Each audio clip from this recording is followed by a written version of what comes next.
नमस्कार, मैं आपके साथ ज्योति गनोचिया। आप देख रहे हैं हम हैं आजाद न्यूज चैनल। वक्त हो चला है खास बुलेटिन का। आइए बात करते हैं कुछ खास खबरों की। अंतर्राष्ट्रीय मानवाधिकार ब्यूरो रुड़की द्वारा रुड़की के तहसील परिसर में भारत के प्रधानमंत्री नरेंद्र मोदी का जन्मदिवस धूमधाम के साथ मनाया गया। कार्यक्रम में प्रधानमंत्री जी के लंबी आयु के लिए हवन किया गया और उनके बताए हुए मार्ग पर चलने का संकल्प भी लिया गया। मानवाधिकार संरक्षक ब्यूरो भारत सरकार के प्रदेश अध्यक्ष एडवोकेट नवीन जैन ने प्रधानमंत्री नरेंद्र मोदी जी के जीवन पर प्रकाश डालते हुए उनके किए गए सराहनीय कार्य का भी वर्णन किया। पेश है एक रिपोर्ट। 17 तारीख यानी कि हमारे देश में दो खुशियों का आप लाभ ले सकते हैं। नंबर 1, आज विश्वविख्यात भगवान विश्वकर्मा जी का जन्म दिवस है, जो कि पूरे देश में मनाया जा रहा है। उसी के साथ साथ हमारे देश के प्रधानमंत्री, यशस्वी प्रधानमंत्री कहलाए जाने वाले माननीय नरेंद्र मोदी जी का भी आज जन्म दिवस है। इसी को लेकर आज हम तहसील परिसर रुड़की में मौजूद हैं, जहां पर आप देख रहे हैं कि माननीय नरेंद्र मोदी जी के जो विचारों से प्रेरित हैं ऐसे लोग जो पार्टी में जुड़े हुए हैं और जो लगातार कहीं ना कहीं माननीय प्रधानमंत्री जी को फॉलो करते हैं, चाहे वो किसी भी पार्टी के हों, लेकिन उनका एक ही मिशन है, एक ही नारा है कि हमारे जो देश के प्रधानमंत्री, यशस्वी प्रधानमंत्री है, वो भारत को जिस ओर लेके चल रहे हैं, एक समृद्ध भारत, सुखद भारत बनाने का जो प्रयास कर रहे हैं, उनका जन्मदिन जरूर मनाएं। ऐसे व्यक्ति का जन्मदिन मनाएं जो देश को एक सूत्र में पिरोने का काम कर रहे हैं। आइए जानते हैं, हमारे साथ कुछ लोग मौजूद हैं जो यहाँ पर ये कार्यक्रम का जिन्होंने आयोजन किया है, किस तरीके की उनकी प्रधानमंत्री को लेकर आस्था जुड़ी है, किस तरीके का वो देश चाहते हैं, किस तरीके का भारत का निर्माण चाहते हैं, माननीय प्रधानमंत्री से कैसी कैसी आशाएं रखते हैं और जन्मदिन जो मनाया जा रहा है क्या इसकी विशेषताएँ हैं। जी सर, नमस्कार। नमस्कार। नमस्कार। प्रधानमंत्री का जन्मदिन मनाया गया है, किस किस तरीके की आप आशाएं रखते हैं माननीय प्रधानमंत्री से देश को लेकर? आज यहाँ रुड़की में तहसील प्रांगण में श्री नवीन जैन, अध्यक्ष अंतर्राष्ट्रीय मानव ब्यूरो के संयोजन से यहाँ पर हवन का और मोदी जी का जन्मदिन मनाया गया। विश्वकर्मा जयंती भी मनाई गई। हमें मोदी जी से बहुत आशाएं हैं कि वो हमारे देश ही नहीं विश्व को भी एक दिशा दिखाएंगे और हमें उम्मीद है कि हमारे देश को वो परम वैभव की ओर ले जाने का प्रयास कर रहे हैं। धन्यवाद। आपने सुना कि देश को परम वैभव की ओर ले जाने का प्रयास कर रहे हैं। उसी के साथ में हमारे साथ मौजूद हैं अंतर्राष्ट्रीय मानवाधिकार संरक्षक ब्यूरो के प्रदेश अध्यक्ष एडवोकेट नवीन जैन जी, जो कि लगातार जनहित में कार्य करते हैं, समाज के हर हित के लिए हमेशा उनका कार्य अग्रसर है। उनका मानना है कि हमारे देश का हर नागरिक समृद्ध हो, सुखी हो और सक्षम हो, तभी हमारा देश विकास कर सकेगा। इसी को लेके जानते हैं विचार माननीय नवीन जैन जी के। सर, आज ये कार्यक्रम किए गए हैं, आज दो कार्यक्रम थे, जो विश्वकर्मा जयंती है और माननीय प्रधानमंत्री का जन्मदिन भी मनाया जा रहा है। क्या कहना है सर आपका, किस तरीके की अपेक्षाएं हैं और किस तरीके का आप संदेश देना चाहते हैं जनता को? आज भारत जिस प्रकार तपोभूमि है, आध्यात्म की नगरी है, वो देश, वो राष्ट्र आध्यात्म जिसके अंदर हमेशा संतों की भक्ति से भगवान ने प्रसन्न होकर समय समय पर राष्ट्र को आशीर्वाद दिया है। और एक ऐसे व्यक्तित्व जो अभी इस सदी में आकर, 21वीं सदी में आकर भारतवर्ष को पूर्ण वैभव की तरफ ले जा रहा है, ऐसे यशस्वी प्रधानमंत्री नरेंद्र मोदी जी, जो भारत ही नहीं पूरे विश्व के लिए एक ऐसा ज्वलंत व्यक्तित्व है जो आध्यात्म की मूर्त है। आज संयोगवश 17 सितंबर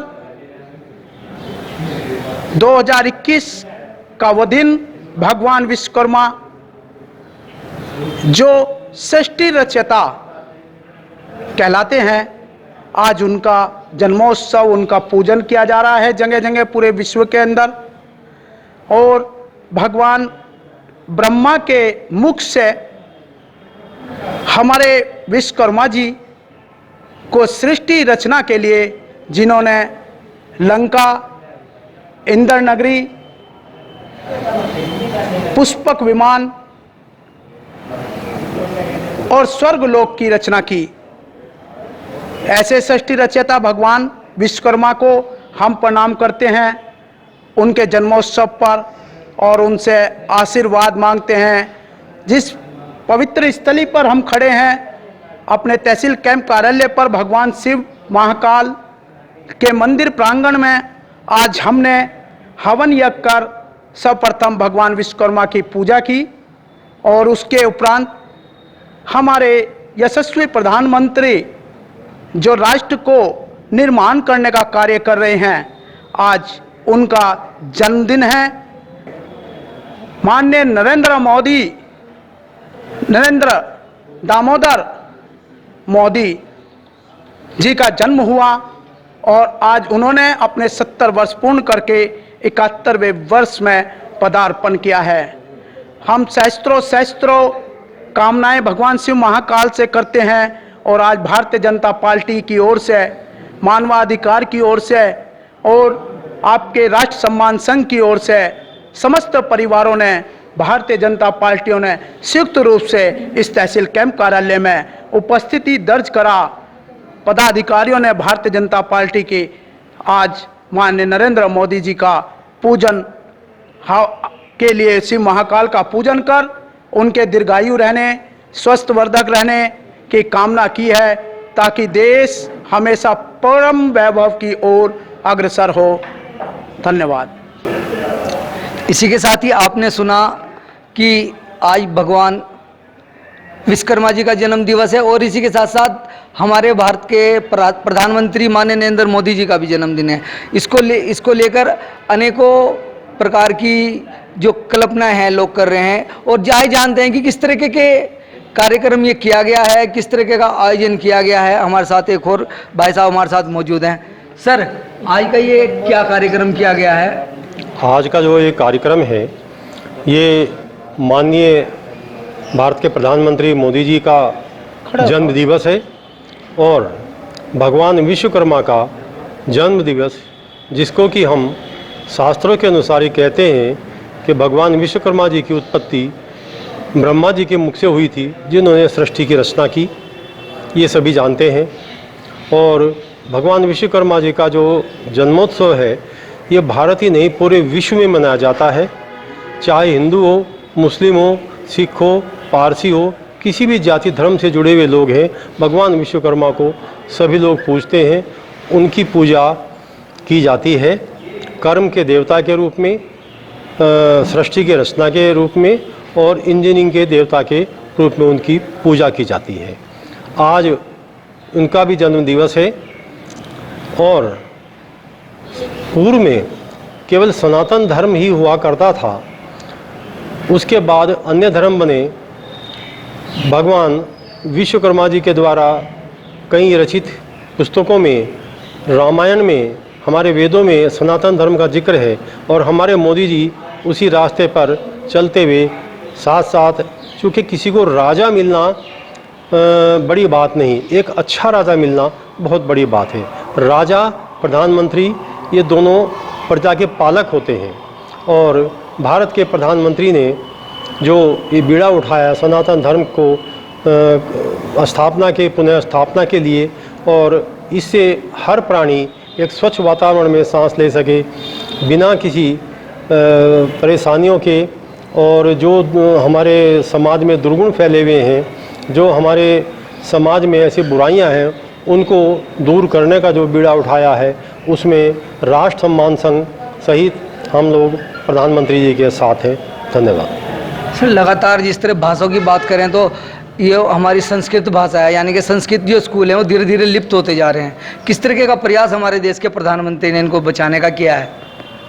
संस्कृत के लिए संस्कृत विद्यापीठ की स्थापना की गई है, इसको बढ़ावा दिया जा रहा है और जितने भी हमारे स्कूल कॉलेज हैं उनमें हमारे पूर्वजों को भी स्थान दिया जा रहा है। बहुत से हमारे पूर्वज हैं, पूर्वज को अगर हम भूल जाएंगे तो हमारी सभ्यता ही समाप्त हो जाती है। इसी के लिए हमारे पूर्वज को ध्यान में रखते हुए और संस्कृत महाविद्यालय की स्थापना की जा रही है, जो कई कॉलेज खुल चुके हैं और कई खुलने का प्रयास में है।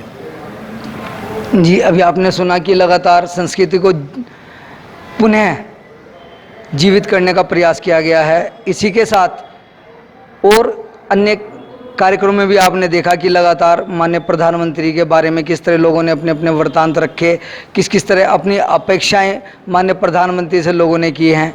बने रहिए हमें आज़ाद न्यूज़ चैनल पर, मिलते हैं अगले अंक में। जुड़े रहिए हम हैं आज़ाद न्यूज़ चैनल के साथ, मिलते हैं एक छोटे से ब्रेक के बाद।